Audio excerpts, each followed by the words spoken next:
대림절 이제 두 번째 주일입니다. 성탄을 기다리면서 대림절의 의미에 좀 더 맞추어서 대림절의 의미를 갖고 성탄에 기다리는 우리 심령들 위해 주시는 하나님의 말씀으로 받으려고 그렇게 대림절 기간 말씀을 준비하고 있는데, 오늘은 요한복음의 말씀을 중심으로 함께 나눕니다. 예수님이 탄생하실 때에 천군 천사들은 들에서 양을 치던 목자들을 향하여 예수님의 탄생을 알리시면서 하늘에는 영광이요 땅에는 평화, 이렇게 말씀하셨습니다. 그러니까 예수님께서 이 땅에 오시는 궁극적 목적이 그 간단하고 짧은 메시지 안에 담겨 있습니다. 바로 이 땅에 주시는 궁극적인 목적은 평화라는 거예요. 이 한 단어로 집약됩니다. 그래서 이 평화는 우리에게는 평안, 화평, 여러 가지 단어로 표현되지만 이 평화라는 의미가 우리에게 소중한 것입니다. 성도 여러분, 성도는 다른 말로 그리스도인이라고 하죠. 그래서 우리가 다 그리스도인입니다. 여러분들 모두 그리스도인입니다. 그렇다면 여러분들의 그런 마음속에는 평화가 있습니까? 평화가 있습니까? 할렐루야, 아멘. 생활하시는 가정과 직장과 사업장에는 평화가 있습니까? 이제 오늘 말씀으로 인해서 여러분의 삶에 평화가 실제로 임한다는 것을 깨달으시고 평화라는 단어를 만나면 이거 나를 위한 말이구나 라고 깨닫고 살아가시는 저와 여러분 되시기를 예수님의 이름으로 축복합니다. 아멘. 창세기에 등장하는 이야기 중에 아브라함과 롯이 등장해서 서로 땅을 나누는 장면이 있어요. 창세기 13장에 나오는 이야기입니다. 아브라함과 롯은 자신들이 가지고 있는 소유가 이제 늘어나기 시작하면서 서로 양을 치는 종들이 서로 다투는 일이 생겼다는 거예요. 먹거리와 물 때문에 서로 다투는 겁니다. 그 얘기는 이제 한 곳에서 함께 목축해서 함께 나눠 먹기에는 그곳이 너무 이제 좁다는 거예요. 그만큼 양이 늘어난 것입니다. 그러다 보니까 서로 다투고 경쟁하게 된다는 것은 평화가 없다는 얘기입니다. 평화가 깨졌다는 거예요. 그래서 아브라함이 조카 롯을 향해서 하나의 제안을 해요. 그 제안은 뭐냐면 분립하자. 근데 이 분립함은 나눠지는 것은 평화롭게 나누어지자는 의미였어요. 평화롭게 분립하자는 제안을 하게 됩니다. 그러면서 아브라함은 조카 롯에게 먼저 땅을 선택할 수 있는 기회를 부여해 줬어요. 양보했습니다. 롯이 동쪽으로 간다면 아브라함은 서쪽으로 가는 것이고, 롯이 만약에 오른쪽으로 가겠다고 하면 자신은 왼쪽으로 가겠다는 겁니다. 그래서 롯에게 먼저 선택권을 줍니다. 목축하는 사람들에게 있어서 땅을 먼저 선택할 수 있는 권한을 준다는 것은 굉장히 큰 이권을 주는 것입니다. 굉장히 큰 이익을 양보하는 거예요. 당연히 먼저 선택하는 사람이 유리할 수밖에 없어요. 좋은 땅 차지할 테니까요. 그래서 땅을 또는 어떤 기회를 먼저 선점한다는 것은 오늘날 기득권이라고 표현하는 겁니다. 그래서 어떤 권리가 있는데 먼저 얻는 사람이 말 그대로 기득이죠. 먼저 얻는 것이죠. 그러니까 아브라함은 그러한 권리를 롯에게 양보했습니다. 누가 보아도 고금을 통틀어서 어떤 경우를 상정해 보아도 아브라함이 먼저 선택하는 것이 상식적이고 일반적입니다. 그러나 자신의 권리를 양보하고 아브라함은 평화를 선택해요.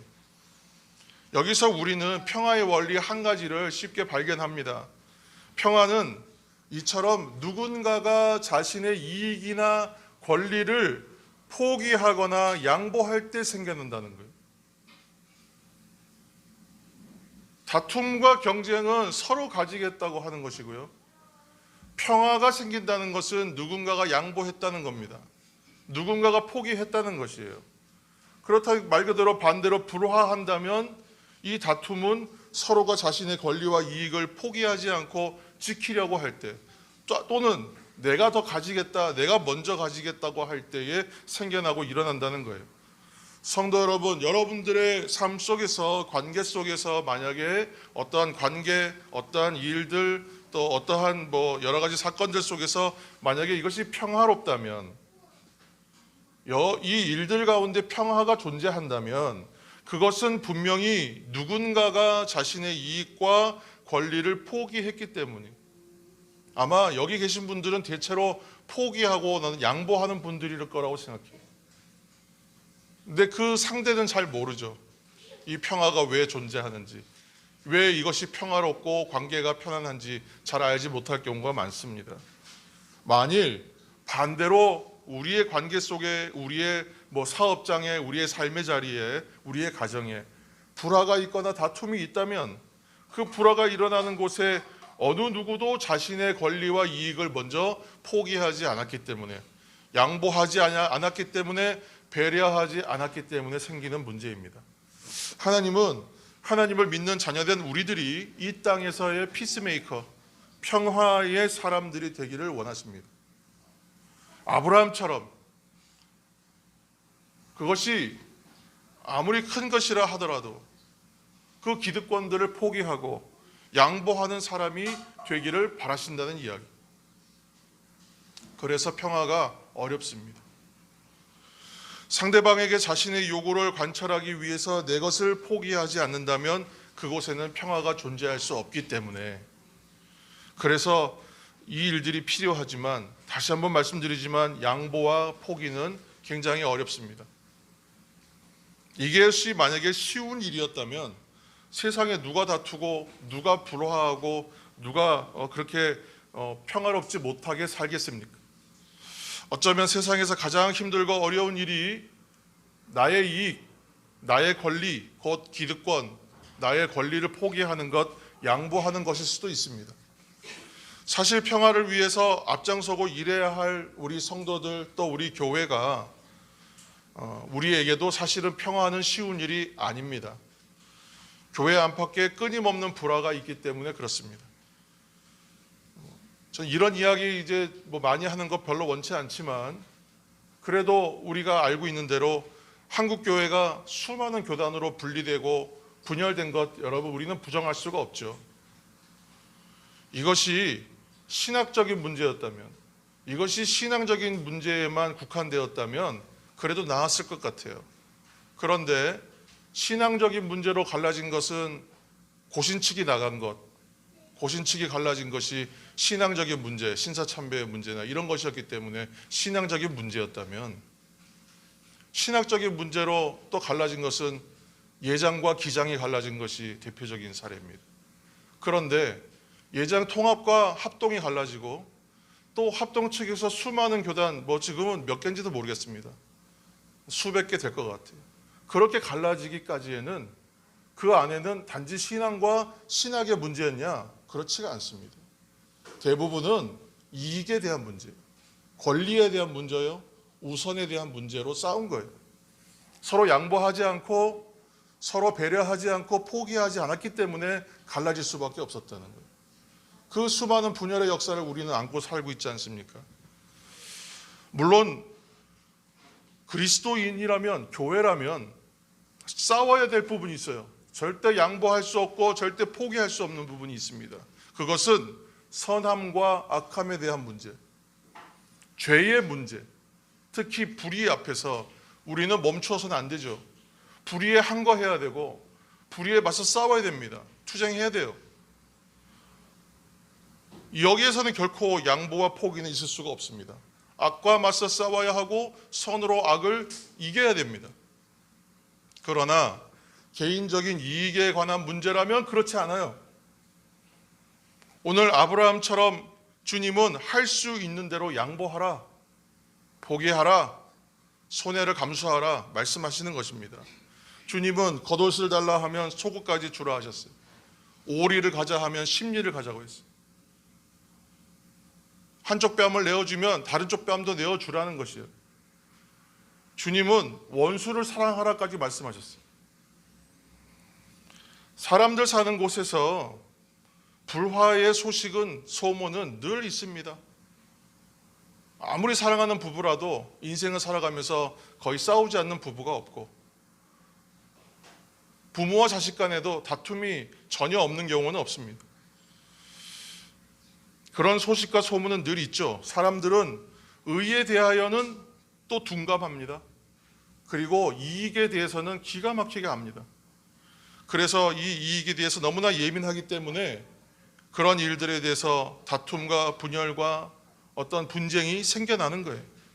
그렇기에 주님께서 이렇게까지 양보하라, 용서하라, 그렇게 말씀하신 것입니다.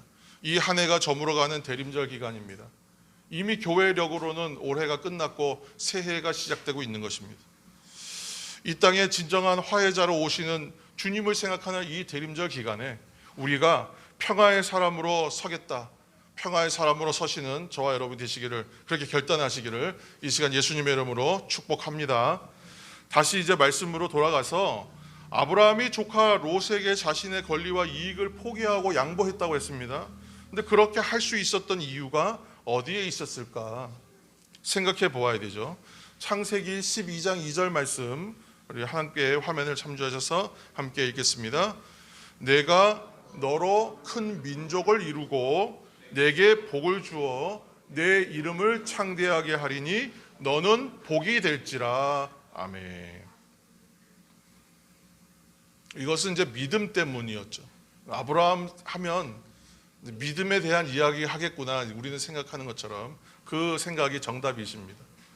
아브라함 믿음이죠. 지금 그가 이러한 권리와 권한을 포기하고 기득권을 내려놓을 수 있었던 것은 믿음 때문이었다는 거예요. 어떤 믿음이었습니까? 하나님을 믿는 믿음 때문이에요. 아브라함이 조카 롯에게 땅을 양보하기 전에 그는 오늘 이 창세기 말씀처럼 이미 하나님으로부터 복에 대한 약속을 받았습니다. 축복을 받았어요. 아브라함은 하나님께서 약속하셨잖아요. 이 언약의 말씀, 약속을 통하여 복이 어디에 있어요? 땅에 있는 것이 아니다. 복은 하나님께 있다. 그것을 알라. 이미 배웠습니다. 그러므로 지금 눈앞에 있는 땅 얼마든지 포기할 수 있다. 지금 눈앞의 땅은 얼마든지 포기할 수 있고 얼마든지 양보할 수 있다. 그렇게 생각할 수 있었던 거예요. 이처럼 아브라함의 믿음은 사람들이 생명보다 귀하게 여기던 땅입니다. 자신의 생명보다 더 귀한 거예요. 그 당시에는 이것이 자기의 생계요, 생명의 수단이기 때문에 생명보다 귀하게 여기던 땅과 그 땅을 소유하는 얻는 이익을 모두 포기할 만큼의 믿음입니다. 그러니까 이 믿음도 큰 믿음입니다. 목숨을 거는 것 아니겠습니까? 자신에게 지금 딸려있는 식솔들과 자기의 가족들을 위해서 포기할 수 없는 것이 가장의 역할인데 큰 결단입니다. 믿음이죠. 사랑하는 성도 여러분, 이처럼 그러나 하나님께서 나를 붙들어 주신다, 하나님이 나를 붙들어 주시고 책임져 주신다라는 믿음 가지면 여유가 생겨요. 우리 마음에 한치도 여유가 없습니다. 고난이 닥치고 어려운 일이 다가오면 여유가 없어요. 숨 쉴 수 없을 만큼의 압박감을 느끼는 것이 사람의 심리입니다. 그런데 하나님께서 나를 붙들어 주신다라는, 하나님께서 나를 책임져 주신다라는 믿음을 가지게 되면 마음에 여유가 들어오기 시작한다는 거예요. 그때부터는 어떤 일들에 대하여 잘 됐다고 기뻐하고 잘못됐다고 슬퍼하고 일희일비하지 않게 됩니다. 그러나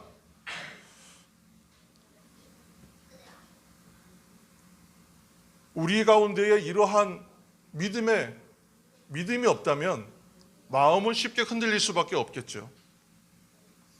충분한 사랑을 받는 사람은 쉽게 상처받지 않는다는 말도 있습니다. 충분한 사랑을 받지 못한 사람은 쉽게 상처를 받는다는 이야기죠. 충분한 복을 받고 누리는 사람은 사소한 것에 연연하지 않습니다. 이미 확보되어 있고 이미 보장되어 있고 이미 약속된 것이 있는데 눈앞의 작은 이익에 연연하지 않게 된다는 것입니다. 웬만한 것 양보할 수 있고 웬만한 것 포기할 수 있게 됩니다.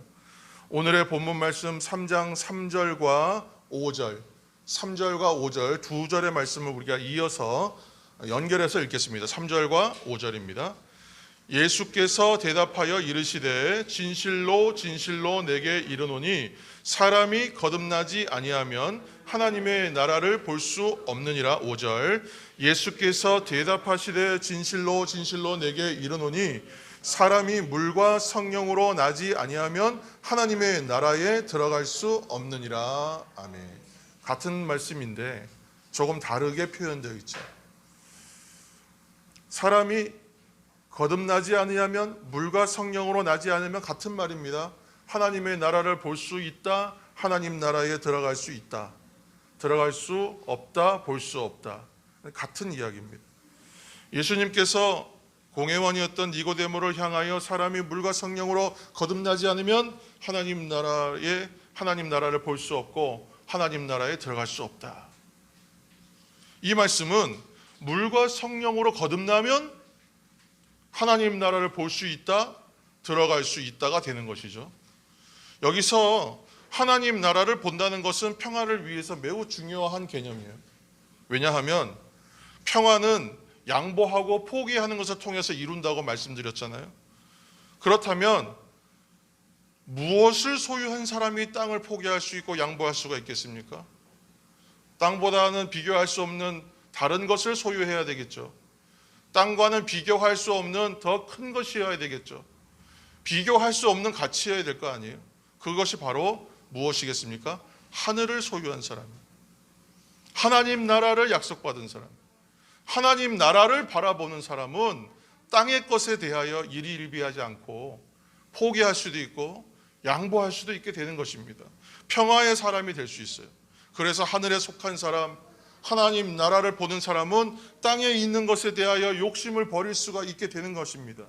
땅에 소유하고 있는 지금 우리의 소유된 것들을 오늘 이 시간부로 다 포기하라는 말씀이 아닙니다. 내가 가진 것 다 퍼주고 나눠주고 다 손해보고 말라는 말씀도 아니에요. 그런 의미가 아니잖아요. 땅에 소유한 모든 것을 내던지라는 말씀이 아니에요. 우리가 포기하지 않아야 될 것도 분명히 있어요. 악과 불의에 관계된 것이 포기할 수 없는 거예요. 그러나 악과 불의에 관계된 것, 죄의 문제와 관련한 것, 이런 것이 아니라면, 우리가 말하는 대로 본질적인 것이 아니라 비본질적인 것이라면 거기에 우리가 목숨 걸지는 말자는, 조금 손해보고 조금은 양보하는 사람이 되자는 것입니다. 그리고 이것을 나의 생각과 의지와 내 윤리와 도덕으로 감당하는 것이 아니라 정말 그렇게 하려면 내가 진심으로, 이것이 그냥 누구에게 잘 보이기 위해서, 좋은 사람으로 보이기 위해서 억지로 하는 것이 아니라 내가 정말로 진실로 이것을 하려면 성령으로 거듭나 하나님 나라를 보는 자, 하나님 나라에 속한 자가 되어야 한다는 말씀인 것입니다. 여기에서 우리 지난주일 말씀 읽었던 갈라디아서 2장 20절 말씀을 여러분 화면을 참조 다시 한번 읽겠습니다. 갈라디아서 2장 20절 말씀. 내가 그리스도와 함께 십자가에 못 박혔나니 그런즉 이제는 내가 사는 것이 아니요 오직 내 안에 그리스도께서 사시는 것이라. 이제 내가 육체 가운데 사는 것은 나를 사랑하사 나를 위하여 자기 자신을 버리신 하나님의 아들을 믿는 믿음 안에서 사는 것이라. 아멘. 사도 바울은 그리스도와 함께 자신 십자가에 못 박았다, 그렇게 고백했습니다. 이처럼 성령으로 거듭나 성령으로 충만하게 되면 우리는 우리 자신과 욕심을, 육정이라고 그러죠, 우리의 마음의 정, 그런 것들을 다 십자가에 못 박을 수 있게 되는, 평화를 위해서는 우리의 육신의 자아가 죽고 영적 자아가 살아나야 된다는 말씀이에요. 한마디로 영이 산다는 것은 육이 죽는 것을 말합니다. 육이 죽지 않으면 아무리 신앙생활 잘한다고 해도 우리가 신령한 사람이라 말할 수 없어요. 신령해 보이지도 않습니다. 아무리 꾸미고 아무리 우리가 그렇게 보이려고 애써도 다 드러나고 말이에요. 얼마 못 갑니다. 육에 대하여 죽은 사람은 육의 문제 때문에 흥분하지 않고 육의 문제 때문에 싸우지 않기 때문에 그 차이가 극명하게 드러나게 되는 날이 옵니다. 2019년도쯤에 지금 천국 가셨습니다만 한동대 김영길 총장님이 아주 선한 영향력 미쳤던 분입니다. 김영길 총장님의 일화가 있는데 마지막에 이 돌아가시기 전에 남기신 말씀이 있어요. 이렇게 말씀하셨어요. 나는 참 행복했다. 내 인생이 나는 참 만족한다. 그 이유는 예수님 때문이다. 내 인생이 행복하고 내 인생이 참 만족스러웠던 이유는 예수님 때문이라는 거예요. 예수님을 안 이후로 내 인생은 감사로 넘쳐났다. 마지막 말씀이에요. 죽음은 기쁨이다. 다시 살 수 있으니까. 이 유언이었습니다. 총장 사모님이 많이 이제 간증 많이 하셨는데 그분이 전하신 간증, 이제 생전에 계실 때도 전하셨던 간증 중에 하나 기억나는 것이 이분이 막 구속도 되고 학교 문제로 고난이 많았습니다. 근데 이분이 그렇게 해서 시련과 고통 많이 겪으실 때에 옆에서 그 아내의 입장에서 얼마나 걱정이 되겠어요. 걱정이 많으셨대요. 그런데 옆에서는 걱정을 하는게 옆에서는 막 마음이 막 졸리는데 이 남편 되시는 총장님은 정작 본인은 잠도 잘 주무시고 식사도 잘 하시더라는 거예요.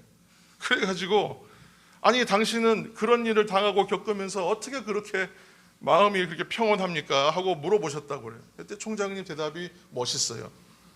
죽었는데 뭐. 죽었는데 뭐. 당신 죽은 사람이 화내는 거 봤어? 그랬다는 거예요. 본인은 죽었다는 거예요. 이미. 죽었기 때문에 죽은 사람이 화내는 거 봤냐고 그러셨다는 거예요. 우리가 읽은 갈라디아서 2장 20절의 그 말씀이 바로 그런 말씀 아니겠습니까? 십자가에서 예수 그리스도와 함께 죽은 사람의 삶의 고백이 그 말씀이잖아요. 물과 성령으로 거듭나서 하나님 나라를 보고 하나님 나라에 속한 자가 될 때 땅의 것과 육의 것들은 큰 의미가 우리에게 차지하지 못하고 의미 없어진다는 것입니다. 얼마든지 양보하고 포기할 수 있었고 죽을 수 있었던 것입니다. 그렇게 되면 싸움이 안 돼요. 한쪽에서 양보하고 다 포기해버리면 싸움이 될 수가 없습니다. 그런 사람이 세상이 감당할 수 없는 사람입니다. 그런 사람이 사탄이 어떻게 할 수가 없는 사람입니다. 시비를 걸 수가 없습니다. 다 양보해버리는데 무슨 싸움이 되겠습니까? 하나님은 우리 모두가 그런 피스메이커, 그런 사람들이 되기를 원하시는 것입니다. 베드로전서 2장 19절 20절 말씀 여러분 함께 화면 참조해 함께 읽겠습니다. 부당하게 고난을 받아도 하나님을 생각함으로 슬픔을 참으면 이는 아름다우나 죄가 있어 매를 받고 참으면 무슨 칭찬이 있으리요. 그러나 선을 행함으로 고난을 받고 참으면 이는 하나님 앞에 아름다우니라. 아멘. 우리를 향한 말씀이 되기를 축복합니다. 이 말씀 예전의 성경의 표현대로 하면 애매하게 당하는 고난에 대한 말씀이에요.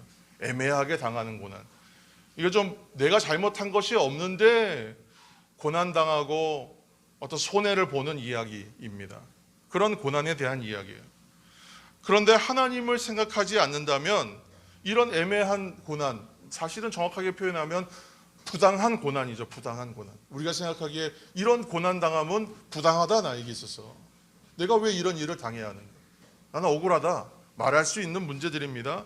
정말 억울한 일이죠. 내가 잘못한 것이 없는데. 이거 내 죄가 아닌데.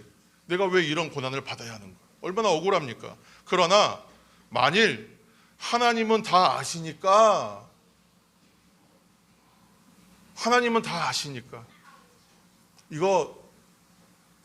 우리가 이거 자꾸 우리의 문제를 설명하고 증명하려고 하면 굉장히 어려워지는데 하나님은 다 아신다. 하나님은 다 아신다 하는 생각으로 참고 견딜 수 있다면 정말 아름다운 일이 된다. 이것이야말로 하나님 앞에서 훌륭한 일이다. 지금 그렇게 말씀하고 있는 것입니다. 불의한 것, 죄의 문제는 타협할 수 없어요. 이건 양보할 수 없는 겁니다. 양보하지 마시고 포기하지도 마시고 싸워야 해요. 레이스트 하는 거예요. 저항해야 된다. 어게인스트 한다 그랬어요. 싸워야 됩니다. 그러나 그것이 하나님 나라와 의에 대한 문제가 아니라면 아브라함과 같이 얼마든지 포기하고 양보할 수 있는 자리로 나아가시는 여러분이 되시기를 축복합니다. 죽기까지 포기하고 양보하시는 성도들이 되시기를 다시 한번 예수님의 이름으로 축복합니다. 롯에게 땅을 양보한 아브라함이 어떻게 됐습니까? 결코 망했습니까? 결코 망하지 않았어요. 누가 보아도 그 땅을 선택하고 먼저 선택하는 자가 유리해 보였고 그것은 너무나 당연한 이치로 보였습니다. 그러나 그 땅을 선택하였습니다. 롯이 선택한 땅이 어디입니까? 인간의 도리까지 저버리고 조카의 입장에서 자기가 도움을 많이 받았으면서도 인간의 도리까지 다 저버리고 자기의 욕심껏 땅을 먼저 선택했던 롯이 망해버렸습니다. 그가 선택한 곳이 어디였어요? 소돔과 고모라 땅입니다. 그러나 하나님을 믿고 자신의 기득권을 포기하고 양보하였던 평화의 사람이요 믿음의 사람 아브라함이 어떤 사람이었습니까? 영적으로만이요? 아닙니다. 육적으로도 부유한 사람이 되었어요. 하나님의 나라를 구하는 사람은 모든 것을 더하시는 은혜를 받는 거예요. 모든 것을 더하시는 은혜를 받으려고 내가 하나님의 나라를 구하는 것이 아니라 하나님의 나라를 구하면 됩니다. 그러면 육적으로나 영적으로나 부유한 사람이 됩니다. 말씀을 마치려고 합니다. 여러분 삶 속에 불화가 있으십니까? 그 불화가 불의함 때문에 내가 불의와 타협하지 않기 때문에 생기는 불화라면 여러분 두려워하지 마십시오. 감당하시고 회피하지 마세요. 싸우세요. 그 불화는 평화를 위해서 나아가는 길에서 생기는 불화잖아요. 우리가 감당해야 되는 거예요. 그거는 그리스도인들이 그걸 이겨내고 그걸 싸워서 쟁취하면 결국은 평화가 오는 문제예요. 그렇지만 그런 문제가 아니라면 아브라함처럼 정말 신앙의 사람으로 정말 이게 멋있는 거라고 생각합니다. 멋있게 양보하십시오. 포기하세요. 여러분 기도할 때 물과 불로 거듭나게 하사 땅에 살면서도 하늘을 보고 땅에 살면서도 하늘에 속한 자가 되기를 그렇게 사모하고 기도하시는 저와 여러분이 되시기를 축복합니다. 고 김영길 총장님처럼 죽은 사람이 화내는 거 봤어? 그렇게 진짜 한마디 멋있게 하는 우리 인생이 되기를 다시 한번 축복합니다. 평화는 누군가 죽어지고 누군가 양보할 때 포기할 때 생겨나는 거예요. 하나님은 그 누군가가 바로 저와 여러분이 되기를 우리 교회가 되기를 바라십니다. 하나님을 믿는 믿음 때문에 물과 성령으로 거듭나 하나님 나라를 보고 하나님 나라에 속한 자가 되었기 때문에 양보하고 포기할 수 있는 여러분 또 우리 교회가 되기를 다시 한번 축복합니다. 하나님의 뜻과 기대처럼 그러한 사람이 되어서 저와 여러분들이 속하여 있는 가정과 교회와 이 세상에 하나님의 평화가 넘쳐날 수 있기를 예수님의 이름으로 축원합니다. 아멘. 기도하겠습니다. 하나님 감사합니다. 말씀을 듣고 이 대림절 기간 우리를 향하여 평화를 위하여 오시는 주님을 기다리는 우리들 평화의 사람으로 세워져서 나의 기득권 작은 것 포기할 수 있고 나의 이익과 권리 포기하고 양보할 수 있는 하나님 나라에 속하였고 하나님 나라를 보는 사람이기 때문에 물과 성령으로 거듭난 사람이기 때문에 그 일을 위하여 주님이 오셔서 우리를 그렇게 인도하셨기 때문에 주님이 평화의 사람, 평화의 섬김이 되셨던 것처럼 우리들 또한 그런 사람의 길을 나아가기를 원합니다. 성령님 인도하옵소서. 평화를 위하여 피스메이커가 되기 위하여 아버지 앞에 나아가는 세상으로 향하여 나아가는 주의 성도들을 다 되게 하여 주옵소서. 예수님의 이름으로 기도합니다. 아멘.